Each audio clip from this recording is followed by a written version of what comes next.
নমস্কার বন্ধুরা, আমি সোমা। হ্যাপি ফ্যামিলির পক্ষ থেকে আপনাদের সকলকে স্বাগত। আজ আমি আপনাদের সঙ্গে শেয়ার করব উচ্ছে আলু দিয়ে ছোট মাছের চচ্চড়ি। শীতের দুপুরে গরম ভাতের সঙ্গে বন্ধুরা এই উচ্ছে আলু ও ছোট মাছের চচ্চড়িটা দারুণ লাগে। আর যারা তিতো খেতে পছন্দ করেন তাদের তো অবশ্যই এটা খুবই ভালো লাগবে। তো বন্ধুরা, ভিডিওটিতে একটি লাইক দিয়ে সম্পূর্ণ দেখার অনুরোধ রইল। মনে রাখবেন, আপনার একটা লাইক ভিডিওটি আরও 5 জনকে দেখার সুযোগ করে দেবে। আমি কিন্তু আমার সকল বন্ধুদের ভিডিও দেখা একটা লাইক দিয়েই শুরু করি, এটা সকলেরই প্রাপ্য। তো বন্ধুরা, এখানে আমি কিছুটা খলসে ও পুঁটি মাছ নিয়েছি। মাছগুলো কেটে ধুয়ে লবণ হলুদ মাখানো আছে। আর এই মাছের পাশাপাশি রয়েছে উচ্ছে ও আলু কাটা। উচ্ছেগুলোকে ঠিক আমি এইভাবেই কেটে নিয়েছি। এখানে বড় বড় দুটো উচ্ছে কাটা রয়েছে। আর আমি দানাগুলোকে ভিতর থেকে বাদ দিয়ে দিয়েছি। এই দেখুন, ঠিক এইভাবে দানাগুলোকে বাদ দিয়ে দিয়েছি। আর এই বাটিতে একটা মাঝারি সাইজের আলু কাটা রয়েছে ঠিক এইভাবে।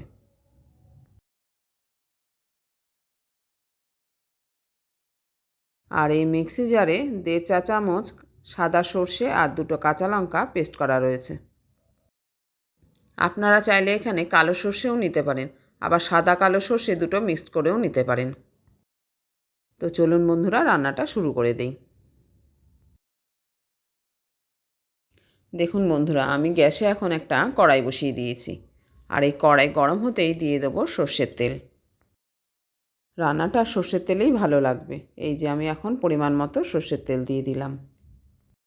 আর তেল গরম হতেই আমি মাছগুলোকে দিয়ে দিলাম।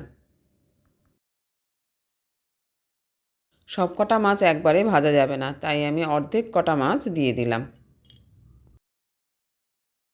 এখন মাছগুলোকে উল্টে পাল্টে একটু লাল লাল করে ভেজে নিলাম।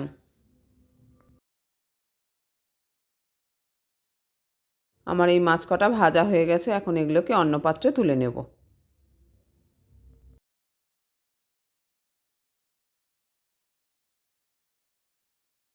এই যে বন্ধুরা, এগুলোকে অন্য পাত্রে তুলে নিয়েছি। এখন আমি বাকি মাছগুলোকেও ভেজে নেব।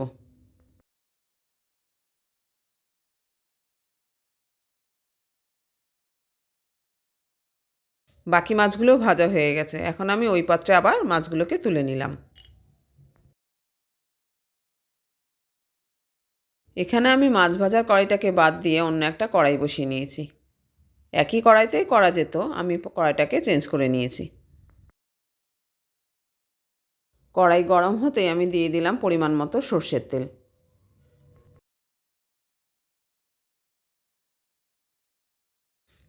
তেল গরম করে এবার দিয়ে দেবো আমি 5 ফোড়ন ও শুকনো লঙ্কা।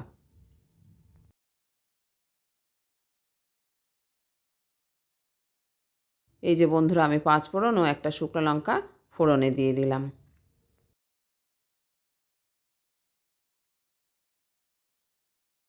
এখন এটাকে একটু নেড়ে নিয়ে কেটে রাখা আলুগুলোকে দিয়ে দিলাম।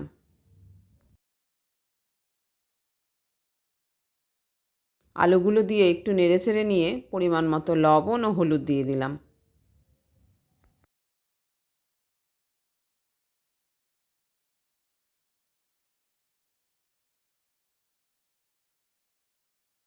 এখন আলুগুলোকে হালকা করে একটু ভেজে নেব। আলুগুলো হালকা করে ভাজা হয়ে গেলে এবার দিয়ে দিলাম আমি কেটে রাখা উচ্ছেগুলোকে। এখানে উচ্ছের পরিমাণটা আপনারা কম বেশি করে দিতে পারেন। এখানে আমি বড় বড় দুটো উচ্ছে দিয়েছি। আমাদের বাড়ির সবাই তিতো খেতে খুব পছন্দ করে। এই মাছ দিয়ে উচ্ছে রান্না করলে সবাই হাত চেটে পুটে খায়। উচ্ছেগুলো একটু নেড়ে চেড়ে কড়াইয়ে ঢাকা চাপা দিয়ে দিলাম 10 মিনিটের জন্য। মাঝখানে একবার আমি ঢাকা খুলে নেড়ে দিয়েছিলাম। এইভাবে বারে বারে একটু ঢাকা চাপা দিয়ে উচ্ছেগুলোকেও ভেজে নিতে হবে। উচ্ছেগুলো ভাজা হয়ে গেলে এবার আমি দিয়ে দিলাম পরিমাণ মতো জল। খুব বেশি জল দেওয়া যাবে না, এটা শুকনো শুকনো তরকারি হবে তো। উচ্ছে আলুগুলো যাতে একটু ডুবে ডুবে থাকে সেইভাবে জল দিলে হবে। আমার এখানে একটু জলের পরিমাণ মনে হচ্ছে কম হয়ে গেছে, তাই আবার একটু জল দিয়ে দিলাম। আবার একটু নেড়েচেড়ে দিয়ে এবার কড়াইয়ের ঢাকাটা চাপা দিয়ে দিলাম আরও 10 মিনিটের জন্য।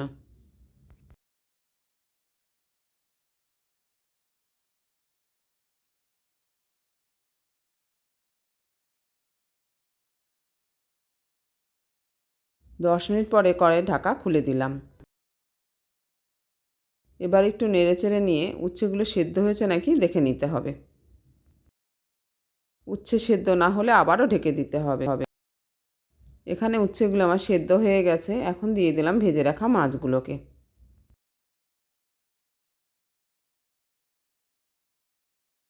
মাছগুলো দিয়ে একটু নেড়েচেড়ে এবার দিয়ে দেবো আমি পরিমাণ মতো লবণ ও হলুদ। এই যে বন্ধুরা, আমি লবণ ও হলুদ দিয়ে দিলাম।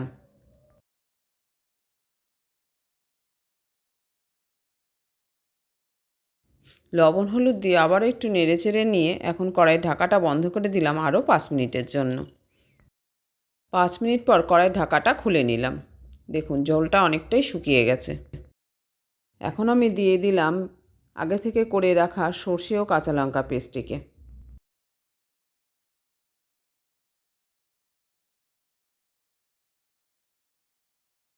এবার মশলা বাটিটা ধুয়ে একটু জল দিলাম।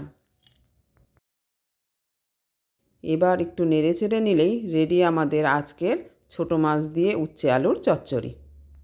তো বন্ধুরা, রেসিপিটা যদি পছন্দ হয়ে থাকে তবে লাইক, শেয়ার ও কমেন্ট করতে ভুলবেন না। আর নতুন বন্ধু হয়ে থাকলে চ্যানেলটিকে সাবস্ক্রাইব করে অবশ্যই আমাদের পাশে থাকবেন। তো বন্ধুরা, আমার সঙ্গে এতক্ষণ থাকার জন্য আপনাদের অসংখ্য ধন্যবাদ। দেখা হচ্ছে পরের ভিডিওতে অন্য কোনো রেসিপি নিয়ে। ততক্ষণ আপনারা সবাই ভালো থাকবেন, সুস্থ থাকবেন। আর এই রান্নাটা অবশ্যই একদিন বাড়িতে বানিয়ে খাবেন।